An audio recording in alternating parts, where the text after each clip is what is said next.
Start me up. So we should be live. Start me up, I'll never stop.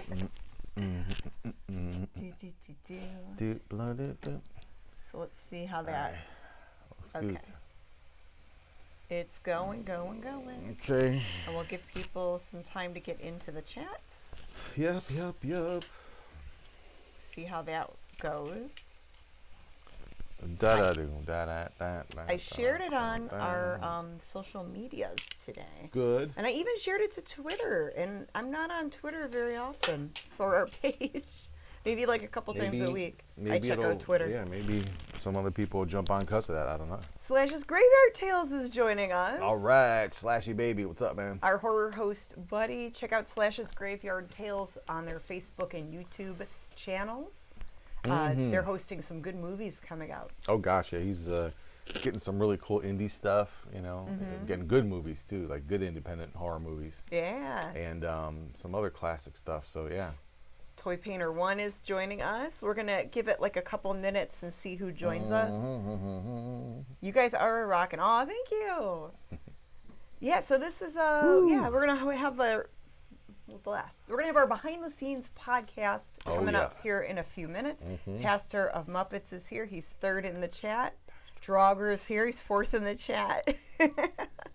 Just rolling on in. Rolling on in. You know, the weather's been so nice today. I think. Maybe. I wouldn't know. I was working all day. Yeah, you were out working. I was in working. Yeah, I worked outside part of the day and then inside. But you don't get paid for that. Part of the day. No, but. But I'll make you dinner. So there's that. Oh, well, that is totally worth it. Okay. Yeah, and you're a very good cook. I'm looking forward to. I just cook better than you, so. Well. Which, you know. Which is most people. They could cook better than me. But, you know, I don't know if that makes me a good cook, but I'm happy that you like what I make. I love the food you make me. So, yeah. Except for that food I made the other day, that Brazilian, well, it wasn't really Brazilian. It was, even though I really like garlic, that dish had too much garlic where it felt like my body was on fire. That's weird because it just didn't feel right. But you eat that sauce that we get from the Mediterranean place, Satoo's, and that's all garlic. What's the difference? I don't know. I just chopped up like 3 or 4 little cloves of garlic, and that was all I used. Well, you know what? Earlier that day, I was drinking lemon water. I think it was just too much stuff that... Acidic foods. Yeah, and it got to me, and I had like this weird heartburn thing going on. Yeah. So I have to be careful with that. Yes, it can be very painful. That scared me for a minute. Did you have the actual reflux? My throat was sore, and I was like, you know, definitely feeling the garlic. Have you ever had that where it feels okay? So that same night, or later on that night, I got up, got up at 5, and I was so hungry. I ate a bowl of Captain Crunch peanut butter cereal. Not a good idea. And I laid down. I don't know if it was a mixture of that because I thought I'd be at almost 12 hours later the food would be digested. It may have, but anyway, I'm laying there in the bed and I've had this happen before with acid reflux. Acid reflux is a number one. That's obviously they call it acid reflux because it's hydrochloric acid in your stomach, which is amazing. That doesn't sound But that's nature's way of helping break down the food, right? Yeah, we're learning all about science. The problem with that is a reflux. You have an issue with your with the acid coming out. The sphincter between your stomach and your throat, your esophagus, and they call that GERD when you have that issue. But it's like I'm sleeping like a baby, and then all of a sudden someone poured hydrochloric acid up my throat, and I jump right up, and I'm like, okay, got to go grab a Pepsid, and eat one of those suckers, and just drink a lot of water. You're not supposed to lay down right after eating either. You're supposed to sit up for a while after you eat. But I didn't. I'm tired. I didn't think about it. We're learning, But that's like right from your stomach to your throat. It's terrible. Yeah. But anyway. So milder food for a little while. Now let's talk about my bowel movements. Where we learned all about your sphincter. Welcome to Getting Old Theater. No, it's all about my sphincter. We talked about my stomach sphincter. Now let's talk about the other end of my other sphincter. Anyway, the insides and outs of James. Nobody wants to hear all that. Anyway, let's start the podcast officially. Yeah. Speaking of S shows, welcome to another episode of Living the Scream. The behind the scenes of the Mummy and the Monkey, and this is about our reselling and thrifting adventures. And this is also about behind the scenes with our horror host characters, the Mummy and the Monkey, where we host on most Friday nights the Mummy and the Monkey's Harry Scary Hangout. Yes, that's very true. And we did have an episode. We came back from a convention that we did a week before that called Cinema Wasteland, which we do twice a year, which is, it's a great venue for us to vend at and get to meet and greet everybody that come out and sees us and hang out with us a little bit. But we did an episode last week where we showed the haul video. The haul videos. Yeah, but what movie did we show on our Harry Scary Hangout? The movie that we played last week was Die Sister Die from the 1970s. It was one of those like corny made-for-TV movies. The sequel to Live, Sister, Live. Pretty much, we're like whatever movies that are in the public domain, according to other websites, that we can then screen through YouTube to, we upload it to YouTube prior to make sure it's okay to play. And there's some movies where this could be a whole long discussion, but I don't want to get too into it. Are we going to start out with Mummy and Monkey, or are we going to start out with... Let's change things up. Let's start out Mummy Monkey, and then we'll end, the tail end of the podcast will be about the reselling portion of it. Okay, now go into it then. What were we going to say? Good. So, like yesterday, I spent a good chunk of the day researching movies. And there's multiple websites where, some titles people say are in the public domain. Mm-hmm. But when you look it up on the Library of Congress site, or when you try to put it into YouTube, it gets removed. Yes. Or it'll show like a copyright notice. Right. And more like a copy wrong. Yeah. Why do they call it a copyright? Yes and no. Some stuff, if you research it further, it's like, okay, I could see why that happened. Because, Company A put it out on Blu-ray recently, and they claim to own all the copies, even though this copy looks like it's ripped off of a VHS tape, and a lot of people put it on their sites for free. So I'll tell you what. It gets kind of tricky with it. So we're trying to find movies that are somewhat interesting that we can put on YouTube. Yeah. So here's the issue, obviously, and this is the obvious thing, or this is the answer to it all, is that there is, so YouTube, and they have, I'm happy they have it set up this way, because their main thing is to protect everyone's intellectual property, right? So if you honestly own something, like our show, let's say we don't even show a movie. Let's say we just, or this show. Let's say we have a video on our YouTube channel, and then a skit that we made, and someone else rips that skit and puts it on their YouTube channel. Right. We'd have a way to go through YouTube. So technically, I could go through YouTube and say, "Hey, other YouTuber, that's actually my video. What are you doing?" Right. We would get a notification. Please remove it. We get a notification from YouTube that our material is being used somewhere elsewhere. Yeah. And so the thing is, though, it has no way to differentiate whether somebody that makes a claim is on the opposite end of that. Like these movies that we try to show, we take a movie that's public domain, and even though we vet it and we make sure that we upload it to see if it gets dinged or not. Right. There's nothing to stop someone else coming along the next day, even. Or a week later, or a year later, or 10 years later. I've had it happen 2 years later, 1 year later, where there was one that we hosted like over a year ago where they, a new thing with YouTube is they have a thing called revenue sharing, where if there's a studio that is claiming that they own a portion of your video, you can actually split the monetization with them. And that's going to make things a little worse. Because a few dollars, a few pennies, whatever it may be. It's going to make things worse, because that will then allow people to just do this willy-nilly, and most people won't even fight it. Why bother if you could share the revenue? The revenue sharing comes in handy. Let's say you're a famous content creator. Let's say you've got a couple million views or a couple million followers. Maybe you put stuff on TikTok, maybe you put stuff on YouTube also, and you've got such a big following, and then some of your background music you use, like, some pop, maybe a Britney Spears song or something, or like another studio, and they agree to revenue share with you because you have such a big following, right, and they know that it's gonna get their song out there more. So that's actually really good for a situation like that. You don't even need a big. You don't even need a big following because. No, you don't. Even if you just get a few thousand views like us, or a few thousand. Let's say. If you're a smaller YouTuber like us. But multiply that by millions of other YouTubers that only have. Yes. So if one person, if they get a penny from one person. Yes. And there's a million people that only have 10,000 or 5,000 or 300 people. If they get that view, if you multiply that by millions of people, that still adds up.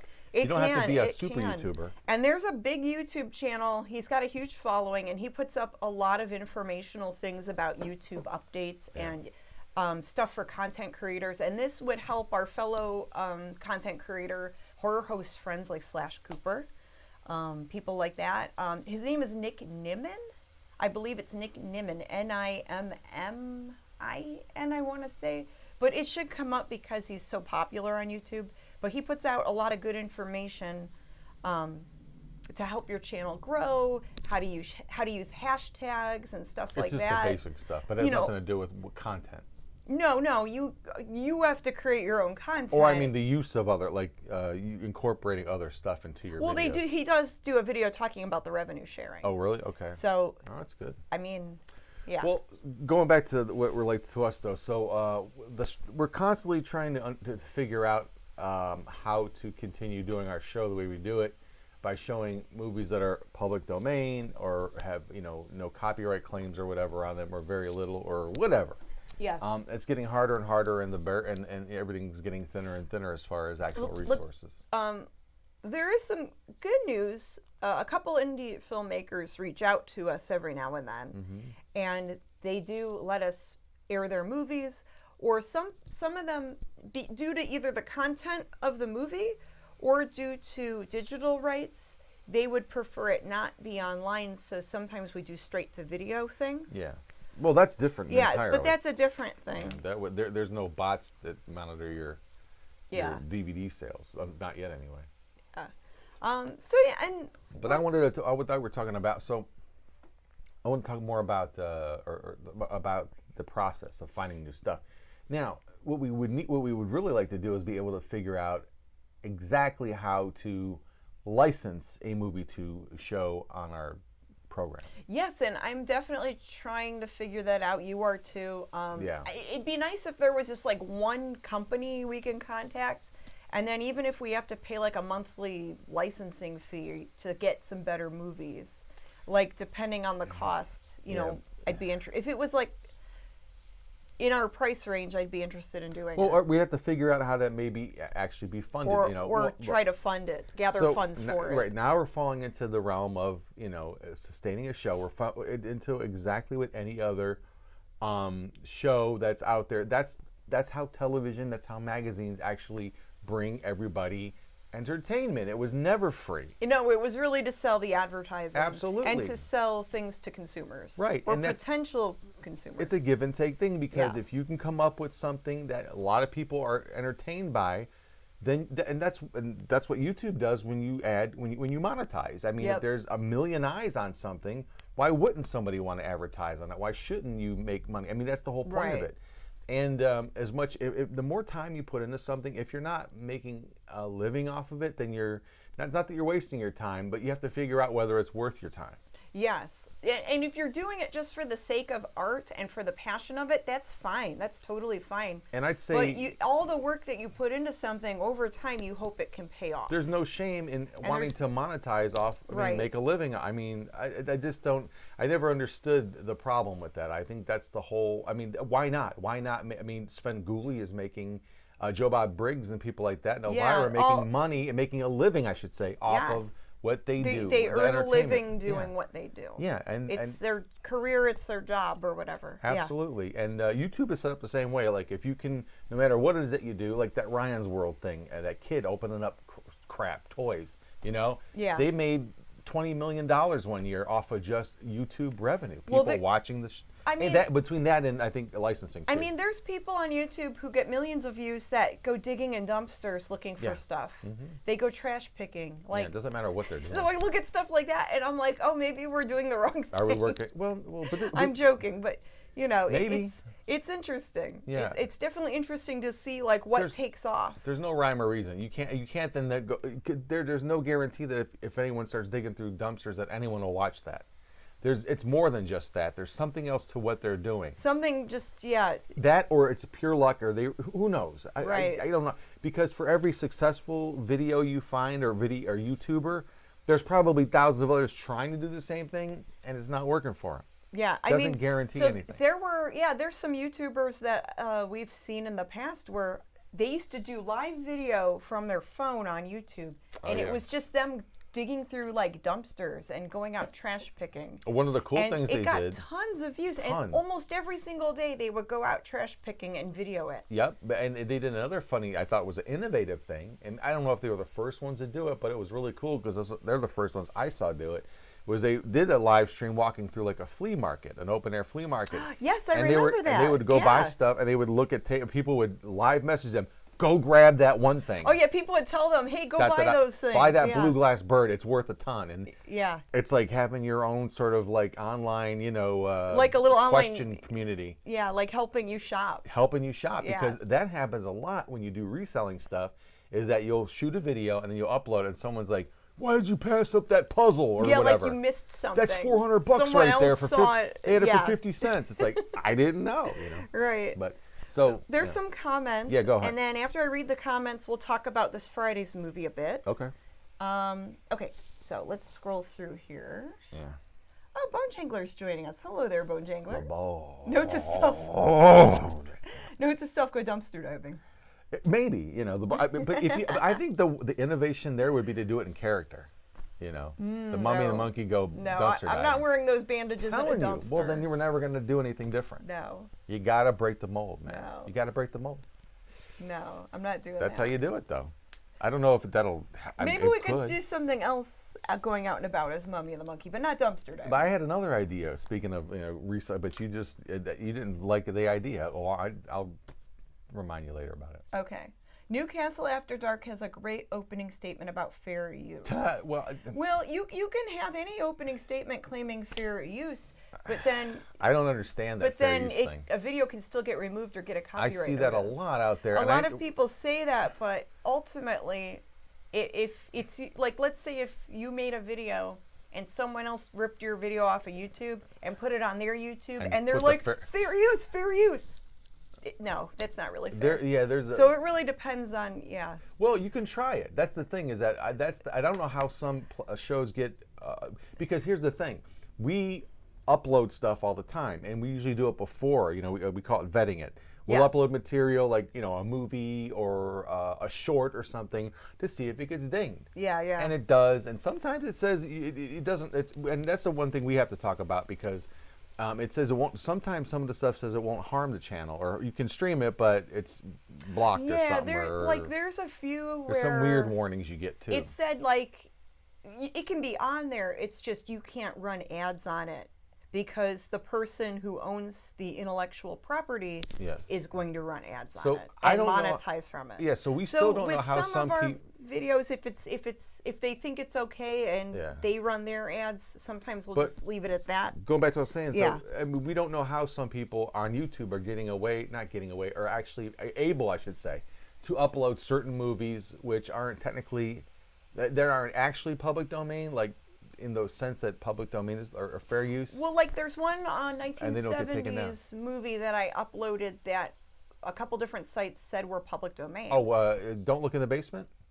That got shut right down. That one and something Alan. What was that one? How Awful About Alan? How Awful About Alan. It was actually 2 or 3 different movies. Is that what's his name from Psycho? Yeah. Yeah, that actor's in there. Blocking right I keep wanting to say Norman Bates, but that doesn't. Yeah, the guy who played. Guy. The guy who played Norman. Yeah, I saw that. It's a boring movie, but it's an okay movie. Yeah, it's alright. It's a made-for-TV movie. There's no karate or anything. No, it has suspense, and it's the dude's kind of creepy. Yeah. Anthony Perkins. Yeah, Anthony Perkins. Tony Perkins. Tony, yeah. But however they do it, God bless them. I'd love to know. When I look on YouTube, there's other hosts that have it on their YouTube, but when I upload it, it gets removed. Yeah. So I'm like, well, what's the difference? Is it because of the monetization? I clicked no on monetization when I screened it. So. Yeah, It even gets down to like when people do reviews for movies, like they'll have current trailers, which I would imagine has a lot of copywritten stuff just in the trailer, because we'll get dings for like Attack of the Giant Leeches for 10 seconds of background music, which what the hell is that? But I don't know how people can show even like newer trailers for new movies. I don't understand how they, how YouTube doesn't take that down. Yeah, I'm not sure there. We're still trying to figure a lot out with that. But I mean, God bless you if you can do it, because Bone Jangler says, yet you see people uploading movies that they clearly know are not public domain, and they get millions of views and nothing happens to them. Yeah, the only thing I could think of, Bones, is maybe they have some kind of deal. Maybe they're paying royalties. Maybe the other party is monetizing from it. It's wacky. So they allow it to be on there because they're running ads on it. YouTube, I'm not sure. YouTube's still a bit of a mess, obviously. I mean, the intention and the idea is good, and obviously the big thing they have to worry about is, because if someone starts running Star Wars, that isn't a lot. I mean, that makes them look bad if someone could just stream that and not get in trouble for it. So they have to protect them, protect themselves and everyone else's. Cheers to Fears says sometimes studios put it like an HD or 4K version. You can't show that version. Yeah. We find like old stuff that looks like it's ripped off of a tape, or sometimes you'll rip stuff off of old VHS tapes. There's stuff so it's not like. But why wouldn't the music be the same? A lot of the stuff we show is like fuzzy. But the music. But see, and we're not getting too technical. So I don't know how many people care about this, but there's a difference between the actual film and then music that's used in the film. There's audio and video stuff that can. There's multiple layers. It's not just YouTube, because that's a problem with that show Moonlighting that was on in the 80s with Bruce Willis. Is the reason why it's not reran. It was for a while. I think in the 90s a cable station had it, but it hasn't been out for streaming for years because of music rights. They use so much like popular 60s Motown and 70s music in each episode that it's like it would cost a fortune. Yeah, those DVDs are hard to find. Yeah. Well, the DVDs that's good because everything's on there. Because they only had such a limited run. But I'm talking about why don't they have it streaming now? Because the music rights in there are nuts to handle. A lot of legal. So it's not just YouTube. Yeah. YouTube is trying to be more trying to do what a network would do and make sure everyone's compensated for whatever's used in whatever people show. So. Are there bogus claims? Yes, from time to time. But a lot of times it can be legit, and you have to try to play by the rules and try to do the right thing and just try your best. Yeah, so it's a challenge to find stuff that we're not going to get hassled over, man, but we're working on it. So this Friday's movie, we're going to play 1943's The Black Raven, starring George Zucco. Never heard of it. It's a murder. Perfect. It's a really low budget murder mystery. It's got Jeezy in it. There's like 2 unsolved murders. There's a bank heist where there's like this guy who stole a bunch of money from the bank, and it's set in like this creepy old house, like a hotel house type of building. We got to find a movie where he is maybe like one of his first movies. So we could say Young Jeezy is in it. People think we're talking about the rapper Young Jeezy, and we're talking about Young George Zucco. I forget it. But yeah, it has some of the cinematography's cool. It has kind of like that spooky. Crack myself up. Well, I don't know rap stuff. I don't have to. There's some rap stuff. I'm hoping like, that I'm but trying I'm not that cool, I guess. But some of the old 1930s and 1940s movies, if they're like made on a shoestring budget, some of those are okay on YouTube, and they don't have a lot of background music. Some of those old movies. And most of those really old movies are easier for you to edit. Yeah. Because like this one coming up Friday, it's only about an hour long.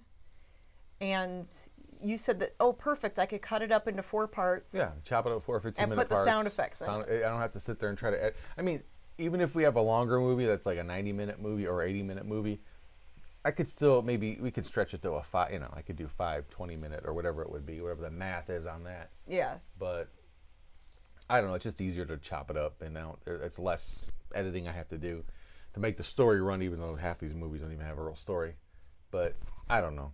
I try to be a little bit respectful to the material. Cheers to Fear says our channel is not monetized, but we still get claimed sometimes. Sure. But we have I'll have to check out your channel, Cheers to Fears. Thanks for joining us. Mm-hmm. But we have only watched 2 movies live on our channel, which were Night of the Living Dead and House on Haunted Hill. And those are both very public domain films. For now. But they do get dinged. Yeah. I know one time we hosted Night of the Living Dead, and I think I had to file a few disputes. I mean, come on. Because it was an older version. It wasn't like the high definition version that another studio put out. Now that's a film. It was like off of a tape or something. And that's a film where they accidentally they never copywrote it. And it's supposed to be one of the most like everyone has shown that movie because it's like every single horror host has hosted that movie. Because the initial it was public domain the minute it came out, if I understand the story correct. Well, I don't know the particulars. I just know that the copyright wasn't filed correctly or renewed or something. That's the story. Yeah. So it didn't take 75 years for it to fall into the public domain. It was from Jump Street. It was almost public domain. Yeah, and then Bone Jangler says it's not public domain, but have you ever seen Leave Her to Heaven, starring Gene Tierney? No. I'll have to look that one up. Write it down. Or give me a paper. I don't have paper right now. What? But I'll write it on my leg. Give me that pen. Okay. Just kidding. No, I won't. I'll find something. Louis is laying on There's the floor. paper right here. See? Well, here, You're write it down. With A-Team over here. Louis is laying on the floor. Leave Her to Heaven? Leave Her to Heaven. There's another guy we know that our friend Pete might know a lot. He's recommended some movies I think we showed in the past. Yeah, actually, he found a couple movies for us that we never heard of. That like when we played the movie The Flame Barrier. Oh yeah, that's one. That's a movie a lot of people haven't seen, and it's just a really bad like jungle adventure sci-fi movie. But it's a cave movie, right? No, it's a jungly cave It takes place in the jungle, and then there's a cave. There's about a computer. It has to do with like computer and alien signals or something. It's the dumbest thing. It's really dumb. But it was perfect. I mean, you know. But it's perfect for what we do, and you put in the sound effects. So and that comes to another point of what I was thinking about talking about today is the movies themselves. Like, I think some people complain about the movie, whether it's the quality of the movie or that it sucks or whatever, but to me, all of it, yes. Growing up as a kid watching the horror hosts like Super Host and that we liked in Cleveland, like Super Host, Big Chuck and Little John Houlihan and Big Chuck the Ghoul, a lot of their movies were bad too, and that was sort of the appeal to the whole show. And the best part of it was that you'd have the host there to kind of get you through, and they would have they do skits, and we try to emulate that exact same formula. Where we have like other characters that we portray in our skits. We do interviews and all kinds of other little extra stuff in between the bad movie, which is supposed to just. We've even had a discussion whether or not we should show a movie because of the heart. It's hard to get them. When we first. But will we be horror hosts? When we first did our very first ever Harry Scary Hangout, we didn't have a movie, but we would talk about movies, kind of like the Harry Scary Hangover, our movie little chat thing we did. It was a hangout. Yeah, it was just a hangout where we would talk about movies, and then later on we tried to figure out like, okay, how could we show a movie on here? But that's the question, right? Can you be a movie or a horror? Well, you can't be a movie host unless you show a movie, right? No, but you could be a horror personality, a horror fan, or a movie reviewer. So that's what I'm saying. You could still be involved in the community without necessarily hosting a movie. Would people still watch our show if we didn't host a movie? Probably. Probably. Would it be the same experience? I don't know. They wouldn't be able to complain about it. We wouldn't have to worry about showing one. Well, I'm finding some, like this movie's, it's okay, but it shouldn't even matter, we'll still find movies here and there. We'll figure it out. So we should test that one day by just filming our own, we can make our own movies with sock puppets, or just our cats, or just do like some Andy Warhol thing, or like where you just film, you put a video camera in front of an apple or anything for 15 minutes, and that you just see that and you come back to us, go, hey, you enjoying the movie? I don't think anyone would want to stare at an apple for 15. But the point of the experiment would is to be weird whether or artsy, or not, because. You understand, some people treat some of the movies, it might as well be just an apple sitting there. Well, maybe when the movie plays, that's when they go to take a break. So what would it matter? And then when they come back. So that's what I'm trying to say. When we come back, that's when they watch. Do you understand what I'm saying? Yeah. Like it wouldn't matter what it might as well be just a shot of our cats playing for 15 minutes of anything. Because if the movie is that bad, it might as well be anything. And I'm just saying, as an experiment, No, I don't want to. Experiments exist We'll for. figure it out. Okay. Yeah, I think there's still some movies. I'm being a little bit facetious. You are. You know what I'm saying. You are. I get your point, but okay. There's still some movies we can show for now. So we'll go with that. I saw Janet Ingram on Svengoolie along with Toby / This Past Saturday, says Wiki Bop. Yes, we're big on the clip. Yeah. But you know, the interesting thing about what because we weren't out that night, and I did set a DVR to tape the show. Thank God I did, because we've seen the clip, the audition tape we sent into Svengoolie, but it was only the end of it, and we only did the 30-second thing that they said to send in. Because on the app, when you can send in, it said 30 seconds or less. So ours was exactly 28 seconds. Because I'm like, okay, these are the rules, and we were trying to play by the rules, sending in a video. Here's Sven right now. Hi guys, how you doing? So yeah, that was really nice that they played it, and we did have people write to us, "Hey, I saw you on there." So we've only seen when they would show that last, so consider us, won't you? But they they had Janet and the Monkey on there. I think that was the name. Yeah, at first it was Janet and the Monkey. Yeah, and I'm like, but this time they got our names right. It's not Janet, they got it right.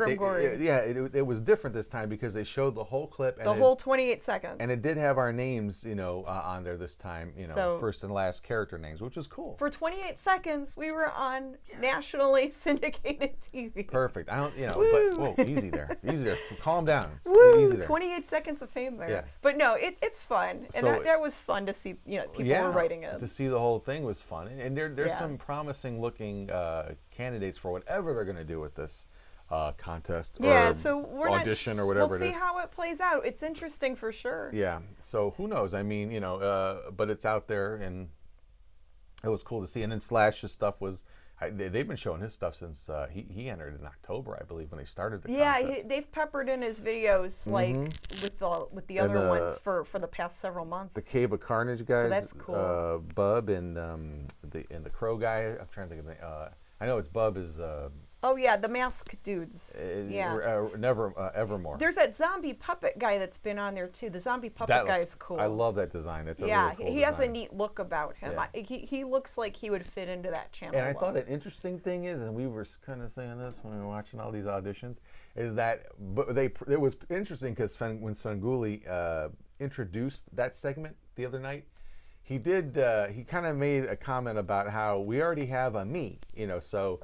Because a lot of people were sending in auditions. Oh, there were a lot of people that were like cosplaying as him. Basically dressing up as Svengoolie or some sort of version of Svengoolie. Which, I mean, they looked good. Which I understand why they did it too, because he literally took it like, as a spawn of, like, that was their son or father. So they interpreted it in a different way. Although I think a departure from that was when people were doing like the father of, that was kind of funny, Oh, yeah, that Sven is the spawn of this guy, not the other way around, which is a cool twist on that. So let's read some comments, and we're going to wrap up Mummy Monkey Talk, and then we're going to get over to the reselling part of it. Man, let's just keep talking. What are they saying?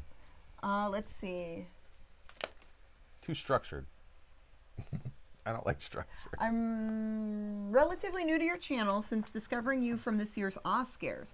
But have you ever tried the original Carnival of Souls and the original Little Shop of Horrors? Yes and yes. Yes and yes. Carnival of Souls is okay on YouTube.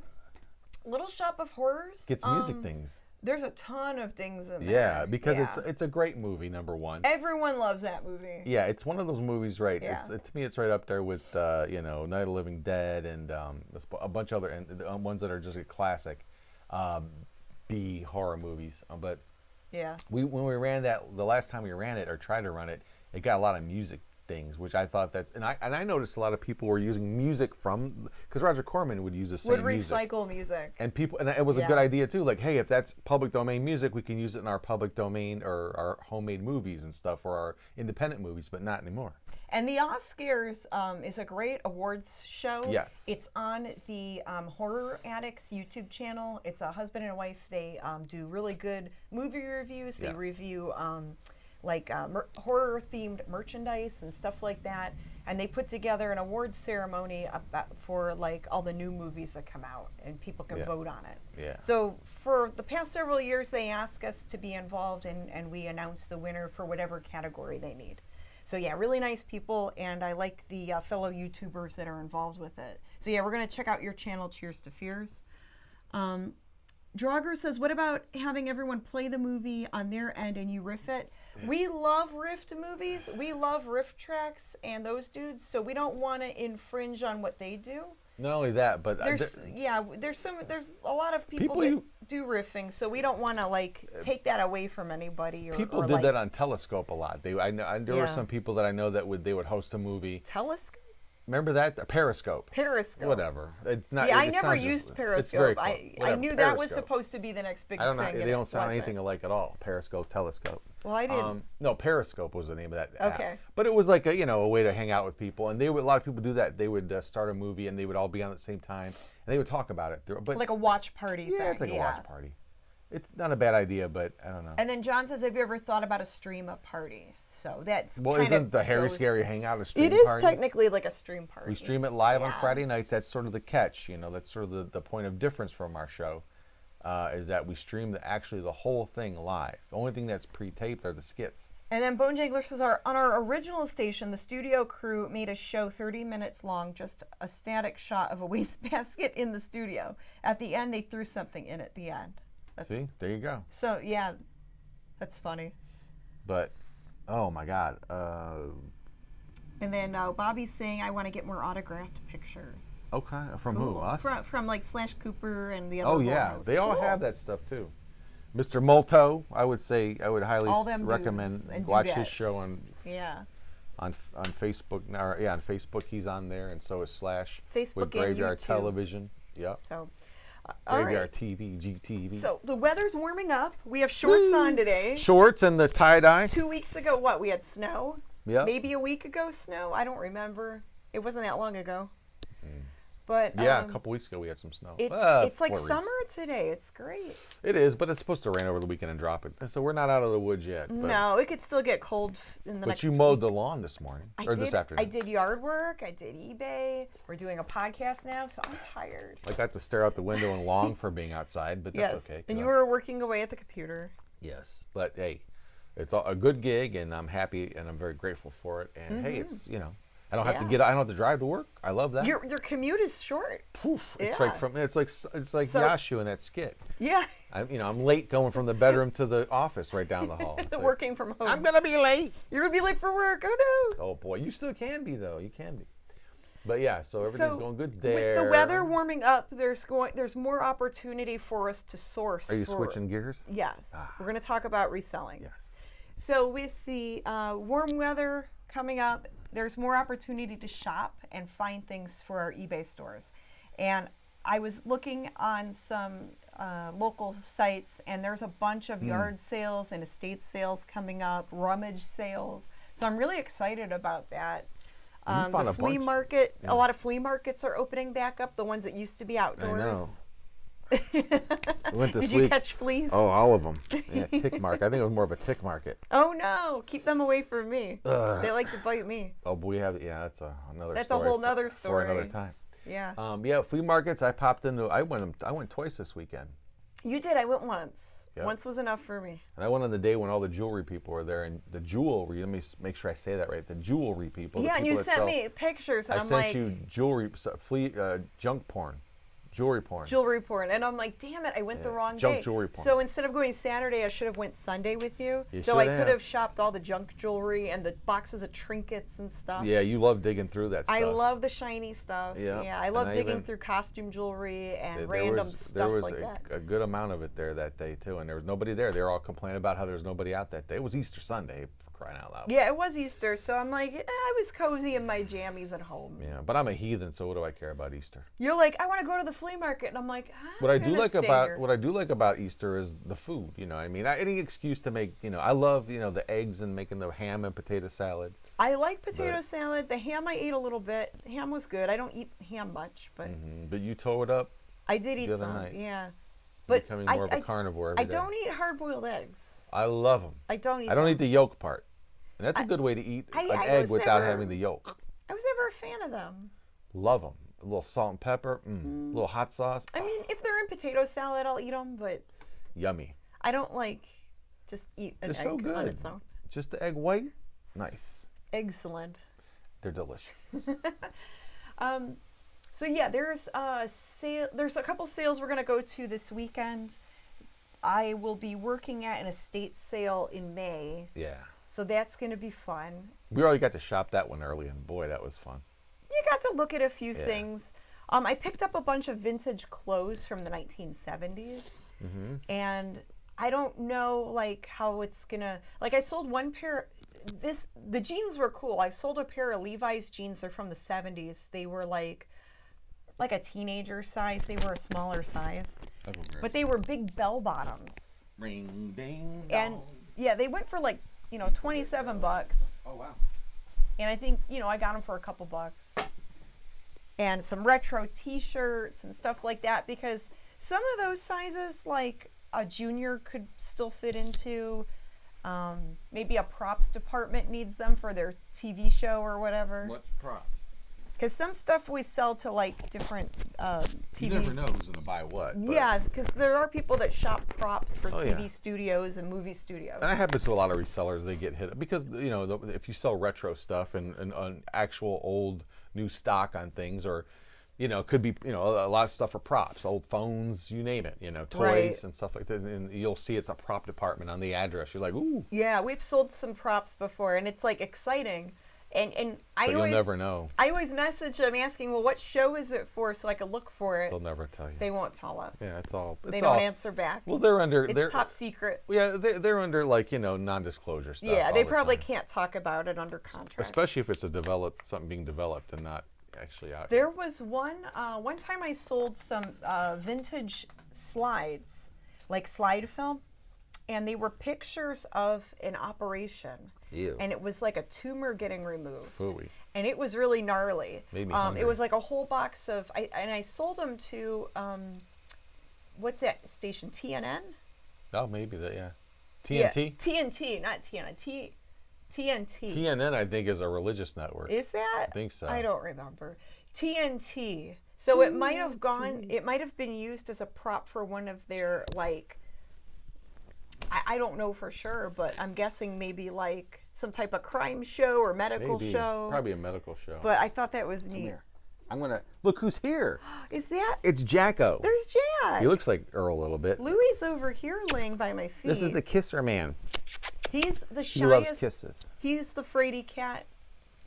Oh, he's purring like crazy. He loves to run and hide. He's got the wettest nose. I love it. Earl torments him. Earl tries to chase him around, and he gets so scared. Yeah, Jack's my cat. I got him long after one of my first cats I've ever had passed away, Misty. Hi, Lou. You got Louie there? Will you tolerate me? And Jack has always been, when Louie ran away. When I first found Jack, I wasn't even looking for another cat. Went to a pet store, and they were the APL or whoever was there, adopting, letting people adopt cats. Yeah.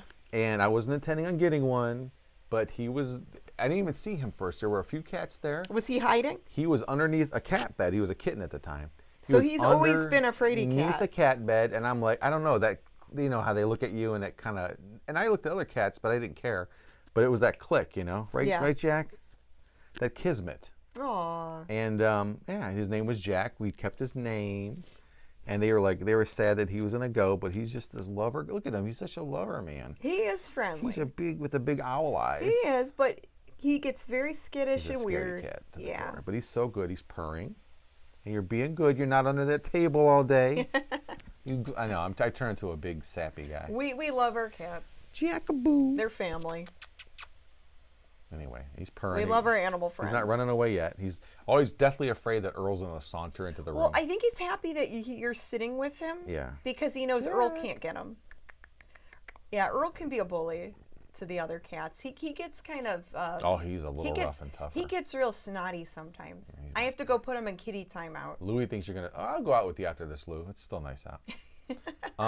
But anyway, what were we talking about? About sales and finding cool things. Yeah. So I spent a lot of time this week listing those vintage clothes. There were also some other vintage and antique odds and ends I listed. And then I did find something cool at a thrift store yesterday. Oh, yeah? It's, I paid only $13 for it, and it's this wooden cabinet with drawers. It's like a tabletop. It had underwear on it? It's a tabletop cabinet. And with a boxes of briefs. It looks like it's from the 1940s. She's like brushing me out there. And it has a key. It has the key. It locks, like the drawers on it lock. Drawer. Do your drawers lock? It's not it's not that big of a cabinet, but I'm thinking, how the hell am I going to ship this thing if I do sell it online? I've never seen no drawers with a key on it. Extra security there. Yeah, I think, those are called chastity belts. Yeah. Drawers with keys to them. Oh, you mean like a chest of drawers? Oh, okay. Yeah. I thought you meant like no. This drawers. was a wooden cabinet with drawers. Yeah, drawers. You with the jokes. I know. Well. Yeah. Okay. That's I voted class clown in high school. You, probably. Best artist in class clown. I got voted. I haven't changed a bit. Never have. Never will. Okay. Well, goodbye, Jack. Everyone was nice seeing you, buddy. Anyway, anyone laughing at my jokes or just? No. Okay. Wooden drawers, too many splinters, says Ouch. Dad's Den of Pop Culture. Don't wear those. SB Kruger, SB Cruiser, not SB. SB Kruger. SB Kruger. SB Cruiser made a laughy face. Yeah. Cheers to Fear says we still have lingering snow here, but it's melting. Such a late spring here in Saskatchewan, Canada. Draugr said it's going to be 40s and rainy next week. Ooh, pooey. Good to stay in and work, but not. Yeah, like if it's cold out and I'm stuck in the house working on stuff, I don't really care. Nah. But, obviously if it's nice outside, I'm like, well, I want to go work outside. Broke something. Pastor of Muppets says I found a Lieutenant Gay Ellis figure from the UFO series at Goodwill. Really? In the box for $20. What? Is that UFO show? The old? That's what it says. I have to put up. I can't. I mean, wow. I'd have to look that thing up. UFO's a TV show from the late 60s, I believe. But he found it. Oh, come on. For $20. And then Dad's Den of Pop Culture says it hit 96 in Las Vegas yesterday. Wow, $20 is a good score because I'm imagining those figures are rare. I got an offer. Oh. I'm taking that bad boy. They offered you that? That's and what I spent the other day. Oh, that's great. I'll take that. Yeah. Yeah. Cha-ching. That's it. Let's get a sale live on our podcast. Will it cha-chingy? Accept the offer. It's a $150, right? Will it do it? Is your volume on your phone? Son of a gun. It is, but it didn't cha-ching yet. Oh, there it went. Yay! Cha-chingies. That's all. I spent that much. I actually. It's all about the cha-chingy. I have a $5 profit now. Nice. So once that goes through, everything else is just gravy, baby. Yes. Yes. So if you want to do a vlog on that later, you can. If you want to share some of your eBay sales, you can. That later. makes me feel vindicated because I've been doing not that much sourcing, but anything. It just seems tough, man. We've been talking about that too. Like. Yeah, there's some. So I went out on Tuesday morning shopping, and I didn't find anything. I was almost going to pull all that down and relist it. I'm like, there's nothing here. I left after a while. I couldn't find anything. Well, I'm talking about sales. Oh, you mean sales? Yeah, the sales are off and on. Like, I did good over the weekend last weekend. Here's my thing. Yeah, you did. But now it's slow, but it's also the stuff like midweek. I look at our stores, and I think there's a lot of great stuff in there. I think the prices are good, and I got a lot of free shipping on stuff, but I don't know. Maybe I don't know what to do. I know what I need to probably do, and it's going to take forever. But to go through all the inventory piece by piece, make sure everything's up, all the listings are updated. Run a really big sale. I did that. I did a 3-tier sale, and nothing sold. Nothing crazy. But stuff sold after the sales were over. Where these dummies these people could have gotten 10, 20, 30% off of stuff. Well, maybe they weren't shopping then. They should have. That's my point, though. You probably need to run sales every weekend. Probably. I'm just not good. I probably do too. eBay is very much. I send out as many offers as I can. Unless you have. Most of my items have best offer on there. Yeah. With some items, I'm a little more stubborn because I know I could get a little more for the item. So sometimes I hold out in hopes I get that little more. But that thing I just sold. But some stuff I'm just like, okay, whatever. Let's just get rid of it. The thing I just sold was actually I parted them out, and I had different sets of those things. Yeah. and I was going to take them all down because it was only been a few days since I listed them. Yeah. But I was going to take them down and put them all back together in a set and sell the thing that it came with to make it a one set and start an auction. But you decided to lump it all together. I didn't. I was going to. Oh, you didn't? I was going to maybe. Okay, you parted it out. But I'm happy I didn't now. When in doubt, part it out, says the Commonwealth picker. That's right. When in doubt, part it out, because you never know, you get more for it. We do watch the picker people on YouTube also. Yeah, and I haven't watched any videos in a while, but I will alternate between watching the other YouTube picker people and then watching, like I'll just put like Westerns on TV. Now I'll talk about something that's exciting to me that has nothing to do with reselling per se, but it does have to do with picking. Oh. And not my nose. Yeah, not about picking your nose. Within this one particular place we went, luckily we put, because we, a lot of people out there, if you don't know, we're huge, and I've always been a collector of video and Cleveland nostalgia, television nostalgia, blah, blah, blah. And a lot of that's trapped on a videotape or a Betamax tape or records or media, found media, on recordable, audio tape. Anything that we could salvage that's a piece of history, that's like local TV stuff. That's even better. Or artists, or I would even take stuff from other, and I do have stuff from other cities and states that have to do with their local, fare. Anyway, television stuff. But we did come across more Betamax tapes. More Betamax tapes. So now you've got more Betamax tapes you're going through, and you're finding commercials. But lots of that stuff from the 80s, from the early to mid to late 80s. These are, all, I didn't even count the tapes. There might be like 25. There might be like 25 to 30 of them in there. But the really cool thing that I was like psyched about was they were not, movies taped off of another videotape. Yeah. But this is stuff off of television. Boom. And there's specifically two shows I loved watching in the 80s: Moonlighting, woohoo, and Miami Vice. And yes, someone edited the commercials out here and there, like most of us did. But nope, there's some with all kinds of stuff in there. Didn't you say you found some with like newscasts on there? Somebody left one of the tapes running all night. They taped a show called China Beach, which must have come on at 10 o'clock in the evening. And then it was on Channel 5, WEWS TV 5. Here in Cleveland. The cats were wrestling and chasing each other out the room. Yeah, that's okay. I was watching You're easily distracted. Yeah. So anyway, and now I got to stay on track. But anyway, yeah, they left. You asked, so I'm telling you. Yeah, and I'm listening. So they left the tape, which I love.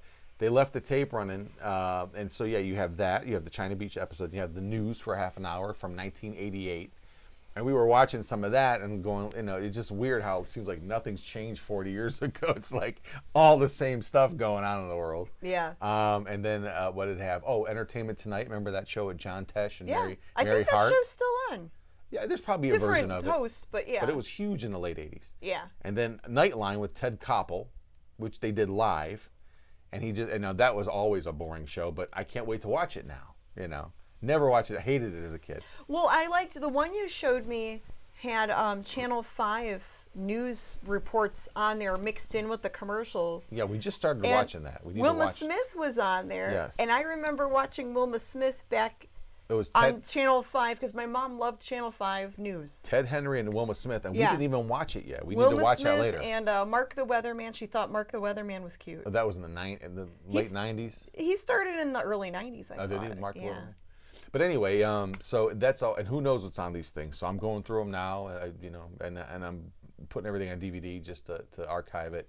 But this is specifically, and it sounds like I'm going to be picking up I don't know how many more beta tapes from another location this weekend. So yeah, so we got a hold of someone through a friend who that person's in the middle of doing a clean out. Yes, and they found a bunch not of their tape. colon. No, a house clean out, Okay. and they found some. I got tapes. some beta tapes up here. So we're gonna probably meet with them to get the tapes. There's some beta tapes down here. So there's a ton of comments. Yeah, so go let's ahead. read comments, Please. and then we'll probably wrap this up soon. Sure, I'm hungry. I'm hungry too. Pastor of Muppets says most of the thrift stores now employ someone who actually know the value of things. They do. Sucks. Yeah, yes and no. Oh, Some look up stuff that they UFO overlook, and it depends on your area too and the thrift store company. What was the? Bobby says stuff from the auction today. Oh, he got stuff on auction. Who, Bobby? Probably from that Second Sense auction. Oh, nice. The auction house in Cleveland. Yeah, he finds collectibles on there. That's cool. Bone Jangler says, gotta leave those commercials in. Yep. Yeah, on the Monster Channel, I noticed they're really pulling a lot of really wild commercials I haven't seen ever, and then some that I have, and I'm just singing along with them. But that's a thing now. It seems like a lot of places. People like the commercials. Yeah, and we've been trying to add them in on, and that seems to be something that's interesting about YouTube, is that those seem to be free and clear of any kind of, although because they're so short. But that music was written by somebody, and the jingles you would think. Some of the music might get dinged, but I haven't had a problem yet. That's good. Dad's Den of Pop Culture. That's a cool name. Let's see. He says, I avoid modern commercials like the plague, and then willingly sit and watch 30 minutes of commercials from the 80s. Yep. It's wacky, right? Yep. But at the time, everyone hated them because, like I said, one of the things that's disheartening to me is finding a tape and then putting it in, and you're like, oh, this show's on, whatever, and you see that they hit that pause button when the commercials came on. Yeah. I did the same thing. I have lots of tapes, a bunch of tapes from the 80s. I've got TV shows, but there's no character to unless you see like the watermark of the station come on every now and then, superimposed on the screen. But without the commercials, it just seems like you could just be watching it on a DVD. It's less the quality. But and speaking of Saskatchewan, Cheers to Fears is from Saskatchewan, and so are the Bargain Barons. Hi-oh. The Bargain Barons are in the house. Are they? They're in the chat. Thanks for joining us, Rob and Karen. The Bargain Barons. Yeah. They put out a new video we need to watch. They always find the coolest stuff at yard sales, estate sales, rummage sales. They collect antiques. Some stuff they fix up and flip.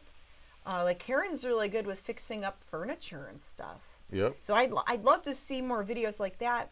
And then they asked a few weeks ago about fixing stains that are on vinyl dolls and vinyl mannequins. Cleaning them up and stuff, and I'm going to do a video about that in the near future. Now that the weather's warming up. Wow, because the chemicals that I bought, I want to use outside. Was it? I guess it was a Konami one that he found in the box. Oh, I don't. Made by Konami. I think so. Probably this thing. Yeah, it was that one. Look how much. Ooh, it's a $300 that's action a $300 action figure. And there's not many on here. Tony Beller's here. He says, "Wait, I'm here. Start the show over." $20. Boy, they messed up. John says, hi again. I'm glad you like my posting about what I watched in Boston with Feep for fantastic features, Chillerama, and the Major Mud Show. And Major Mud was our answer to Superhouse. Very cool. So John Suto, he messaged us last week. Mm-hmm. And he's from Boston, and he remembers these characters and shows in his town. So that's awesome. So thank you for sending us that. And feel free to share it in the Mummy and the Monkey group.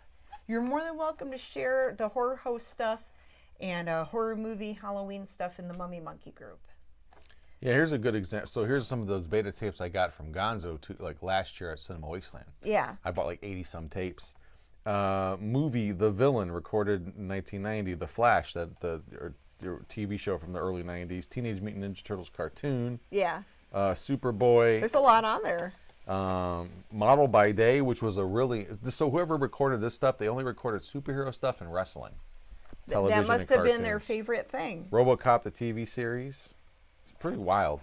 But again, this person in particular was notorious he got so much stuff on here because he cut commercials out. But Jimmy says, I watched The Lost Boys. My dad taped off the TV, and one of the news breaks during a commercial was John Gotti getting arrested the last time. Isn't that great? It's just so wild to see that stuff that's so historical now. I'm sorry. Where did I? Oh, Bone Jangler says, I scrolled down. Yeah. Grim, you mentioned Nightline. Were you or are you a fan of the show Fridays? Oh, Nightline was a news show with Ted Koppel. Fridays was the Second City type of people. Fridays was a fun show. It was like a SNL type of skit show. Oh, okay. I don't remember that one. Yeah, you can look I remember Mad TV. That's way later. Yeah. And then SNL. Well, you had Second City TV back in the day. Fridays, SNL. Saturday Night Live. Gosh, there was a bunch of other sketch shows. Sketch comedy was real big. Yeah, and then finally Mad came out with something in Living Color. Oh, in Living Color. Yeah, I liked Homie the Clown. Great one. Oh my God. And Stuart. Right what other characters were on there? No, Stuart was Mad TV. Stuart was Mad TV. Yeah. That was messed up. In Living Color had Jim Carrey. That's where he got his start. Jim Carrey was he's still hilarious. He was on a show called, I think it was called The Duck Factory or something like that. It was a sitcom about cartoonists, actual animators, and it was called The Duck Factory. Oh, okay. And then he pops up in In Living Color after that. And he was, it was funny because he was the only one of the white performers on there, but he was the most popular. It was mostly a black ensemble, the Wayans brothers. Mm-hmm. But all those guys went on to do a lot of good stuff too. Yeah, a lot of them are funny. Jim Carrey was like the shot out of there, and just like he was made out of rubber. He was a weird dude. Okay, so Bargain Barons is asking. Yeah. Did you guys get that old Canadian sketch show from the 70s and 80s called SCTV? SCTV, that's another one. Yes, of course we did, yeah. I don't remember watching it, but I've heard of it. And I believe that's the SCTV was John Candy and... yeah, he says, they say lots of Canadian comics started on SCTV. Huge. Including John Candy and Eugene Levy. Eugene Levy, and of course, Take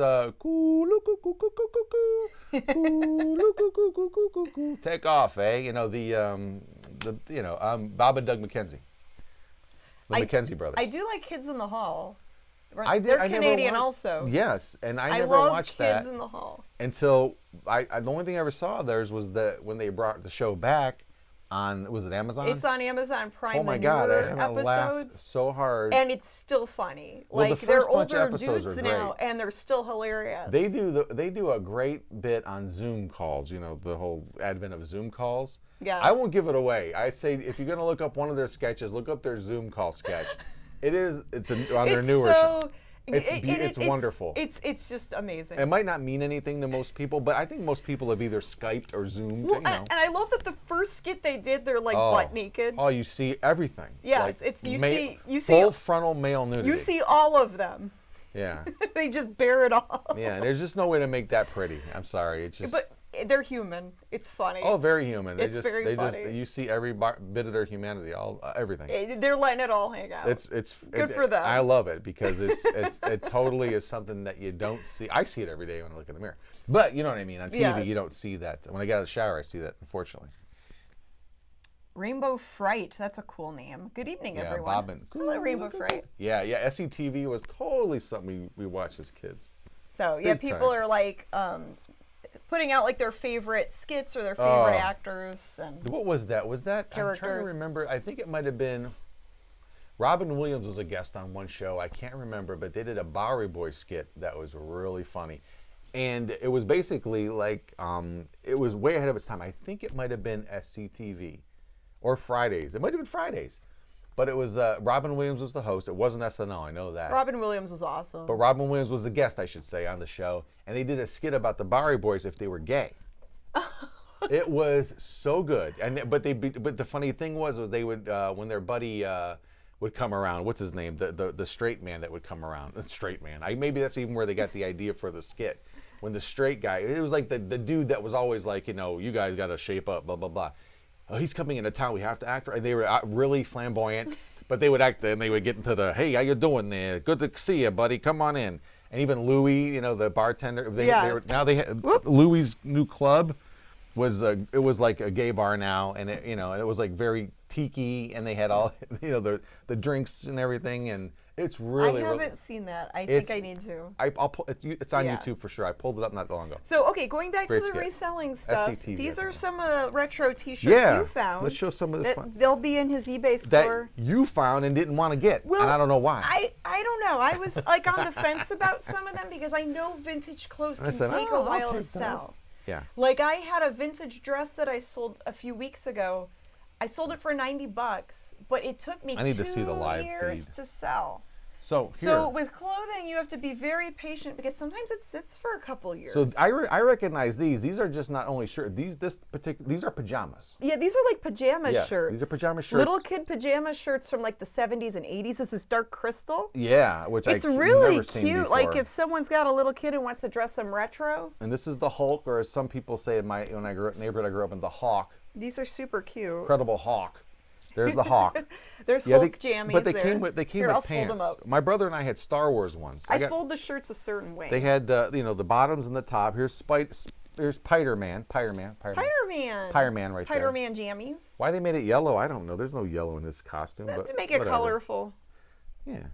Snappy. Snoopy. This is a T-shirt though. This isn't pajamas, which is kind of neat.